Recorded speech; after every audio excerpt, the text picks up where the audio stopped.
been mentioned, I'm Elizabeth Jenkin, and I'm the Underwriting Director from the LMA, and it's a privilege to moderate this small but perfectly balanced panel of what I call the doers in the smart follow space. We have Will Roscoe, who runs the Smart Tracker syndicate at Beazley, and James Slaughter, who is the CEO at Apollo. They've asked me to introduce them. Their full bios are, as per the event, digitally available on the QR code, so I encourage you to go there and look at that. So this is called the reality and the potential. So if we can start with the reality with you, Will. You are very much the standard bearer for Smart Follow and have been running the Beazley Smart Tracker since 2018. There's always a lot of questions on performance on smart trackers. Can you dig into some of the stats and the returns on that, please? Yeah. Thanks, Elizabeth. Well, we started in 2018, and we were stepping into the unknown somewhat. So the first year, and it was quite hard work to get approval for even this, we wrote a modest $15 million of income, something like that. And jump forward to 2024, we're writing a little over $500 million. So it's got growth because you need scale. In terms of performance, the original business plan wasn't that exciting for investors because our assumption was tracking would be low volatile, average returns really. And I'm pleased to say that we have sort of surpassed initial expectations. So we've closed 4 underwriting years. I'll use the Lloyd's underwriting year terminology. We've delivered an average of 10% return on capacity to our investors for those 4 closed years. And the next 2 years to close will be 2022 and 23 years of account will be better still. So we've been Beazley's best performing managed syndicate over that period that we've been running, albeit we did start this in a rising market, which is very lucky and helpful. Congratulations. James, moving to you. Apollo is writing Smart Follow, but you're going more the algorithmic or augmented underwriting route rather than the tracker. Can you talk us through some of the rationale for that? I can. So we have a completely different view of what we're trying to achieve through Smart Follow. And the first thing is we're not really focused entirely on the Lloyd's market. The Lloyd's market is a fabulous place to play. Risk is syndicated naturally there. It's a great place to experiment and play with, and we've got live product in the market today within Lloyd's. Actually, I think the wonderful opportunity that the technology that we're all talking about gives us is the ability to bring more business to London. And so fundamentally, one of the reasons that we're doing it the way we're doing it, which is it's a bit slower to market, although, as you just heard from Will, it's 6-8 years in the making and we're only 11 months in. So we think that we can use that technology to help London demonstrate its absolute value to clients. And so we're investing in building our capability in a slightly different way to allow us to be able to be more specific risk selection. And so rather than tracking a portfolio of risks, we're actually bringing technology that allows our underwriters to make human-led decisions faster and at scale. And we hope that that brings value further down through the chain with our broker partners so that clients can see the value of coming to Lloyd's. So we're aiming at a slightly different space, and therefore you need a slightly different approach in our view. It's always good to hear people talking about the end customer, because so much of the time we're focused on the market and the technology and the data, but actually what the benefit is to the end customer. Will, coming back to you, by all accounts, capacity is flowing into the smart follow space. And this doesn't just change the follow market, it also has massive implications for the lead underwriters too. Can I get your view on that? Sure. Well, Martin just said that being a smart follower isn't the be-all or end-all, and I said he's right there. None of this is possible without being a leader. And there are various different models, and you've got your lead model, then you've got augmented, enhanced, smart follow, tracker, all these different models. But it all comes back to having really, really strong leads in the market. They're not mutually exclusive, so you can do both, and it can be accretive to a company to have that dual capability. But as we see it, there will be fewer leaders, there will be more meaningful leaders, and they will have deeper relationships with their clients and with brokers through the distribution chain. And none of this works without our ability to use data, digital analytics to assess who the best leaders are. So it's going to be absolutely imperative that if you're a leader, you know how to do it well. And I think everybody's got to ask themselves, what do they want to be? Do they want to be a leader? Do they want to be a smart follower, an algo follower, enhanced, augmented? I think the manual follow will be the loser in the equation in this, but leading is absolutely critical to all of this. Thank you. Back to you, James. We just talked about the algorithmic route, the augmented route that you're heading towards, which takes a lot more time, investment in technology, data science up front, a lot of money, a lot of time, probably failing, probably trying to fail fast and moving on. What are the long-term benefits you anticipate that you're going to derive from the investment that you're making? So probably good to just balance out a few of those assumptions. One is it's not as expensive as you think. The second is to echo some things other panelists have said, partnerships are vital. So I guess I'm sitting up here because I have a partnership with the sponsor, Artificial. So that's the only way I've earned my way up onto this stage, I'm sure. And those partnerships enable us to actually create our product for our clients pretty quickly. So to give you some scale, it takes us about 4 weeks from 0 to full in-market product launch. I don't consider that either timely or expensive. David, I even said not that expensive. So from my perspective, actually it's not as expensive as people think about. What we're adding is a different dimension. Because we're on a per risk basis, we add that cost at a per risk level rather than portfolio where you can do aggregate transactions, if you like. And as per Will said, we see a range of outcomes that will bring benefit to the market where we're completely aligned, a smaller panel of really strong leadership, and then a range of follow options where you can invest in a market tracker and very much take the industry norm. You can use our model, which is at the other end of that, where we're actually physically selecting risk. We have a human in our loop, so we don't use the word algorithmic. So whilst we use technology to assist risk selection, we have a human at 3 stages in that decision, and the ultimate decision rests with a human, principally because, as we heard early on up here on the panel, this is still a human-led business, and whether it's a client or a broker, and in whatever stage of that process you are, you want to have that human engagement, and we feel that's a really strong part of it. So ultimately, dismissing a few of those, the reason we've gone down it is we still value some of those more traditional aspects, but we understand where the technology can come from and add value. So to Martin's point on the last panel, the turkeys don't have to worry too much about Christmas. I don't employ any turkeys, to be clear. Good to hear. Will, there's a multitude of syndicates, as we alluded to earlier, who want to get in on the Smart Follow Tracker Act. How does having a lot of new competitors affect you, particularly, dare I mention, as we might be heading towards a softer market? Yeah.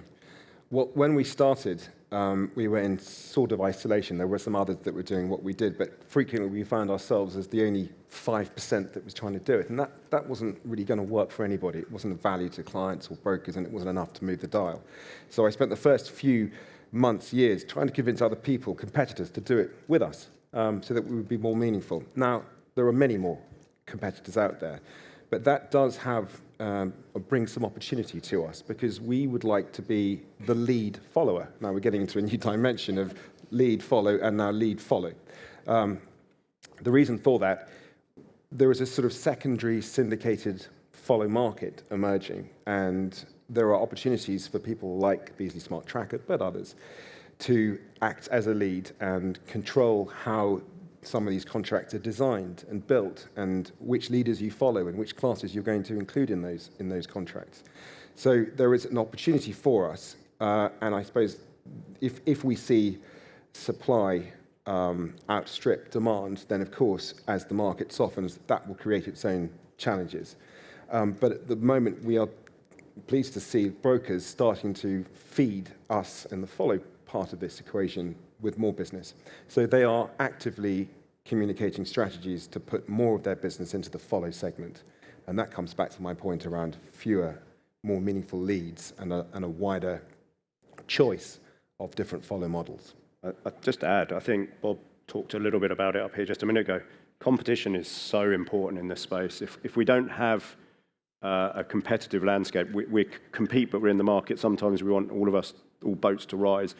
But if we don't have that, it's going to be hard for individuals to get to a position where the market is adding value to our client. If we go back to the essence of what we're trying to deliver on the client, and Martin talked about the three components of the commodity, the third one, which he was not suggesting that Smart Follow was potentially helping, but the third thing is how we as a joint venture with our brokers share this value back with customers. Because what we really want is customers to buy more product. What we really want is more customers, and what we really want, particularly in London, is more customers buying more product. And I think we will only achieve that with a variety of models, right?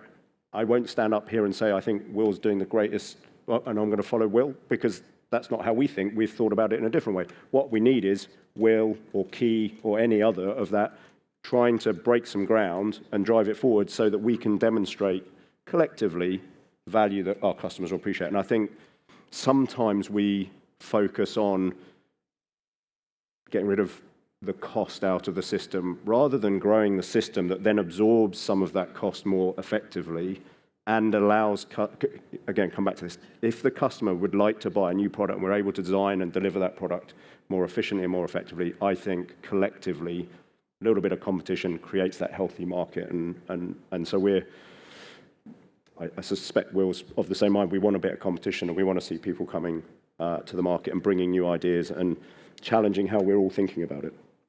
Great, thank you. So let's move on to the potential in this space. And we love a 5-year look ahead in this industry, don't we? It's a bit far ahead enough to be wrong, and hopefully that people can forget if we were wrong, but short enough to be close. Do you have a view on what proportion of the market will be Smart Follow in around 5 years' time? And if you do, what are the implications either way?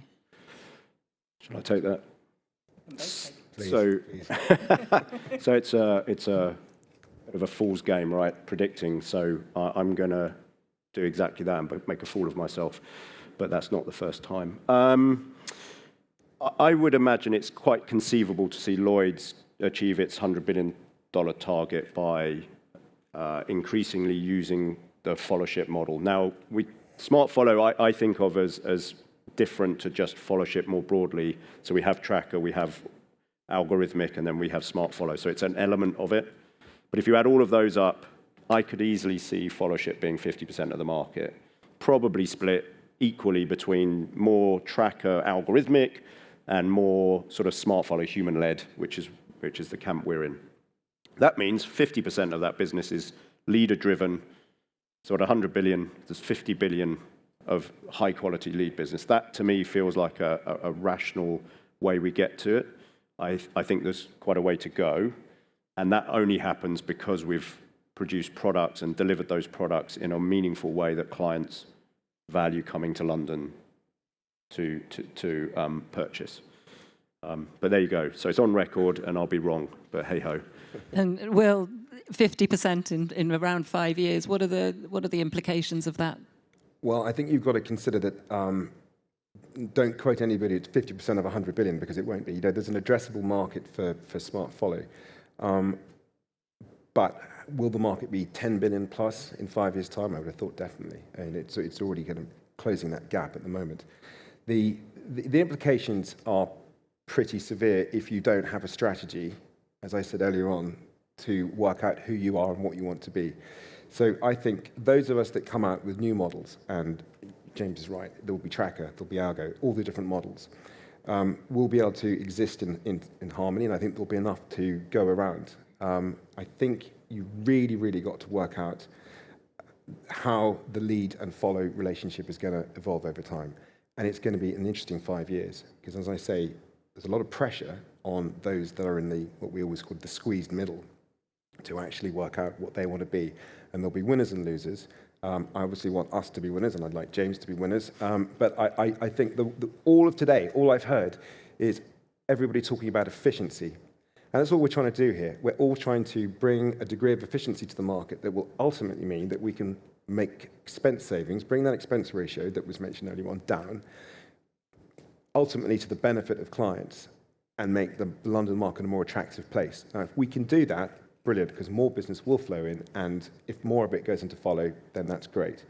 But let's just keep an eye on that expense bit too. That's almost my last message. Thank you. Well, it's not your last message, so I've got one okay. final 1 question minute, in 30 seconds. So if you were an insurance company, decide that you're going to start Smart Follow, and you had a blank piece of paper, what are the 3 things that they should be thinking about as they enter this space? Well, I suppose technology has come on so far, even in the last 5 years. So if I was starting from scratch, I'd probably just build more tech into the overall process than we currently have. We're trying to do that, but more tech, yeah. James?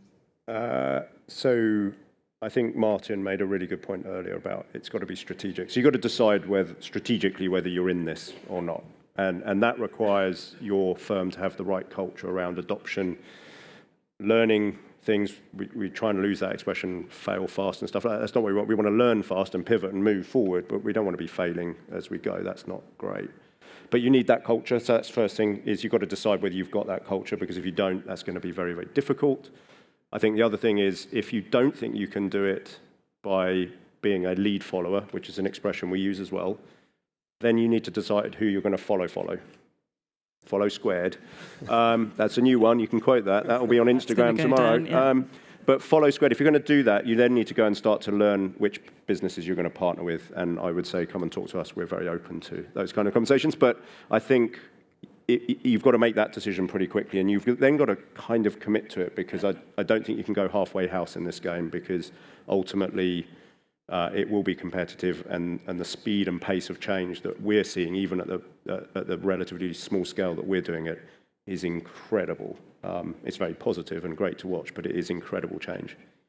Brilliant. Thank you both for your brief, it's only been 15 minutes, believe it or not, but insightful comments. I'm sure they'll both be in the bar later if you want to catch up with them to hear more about what they're doing in this space. But now it's time to hand over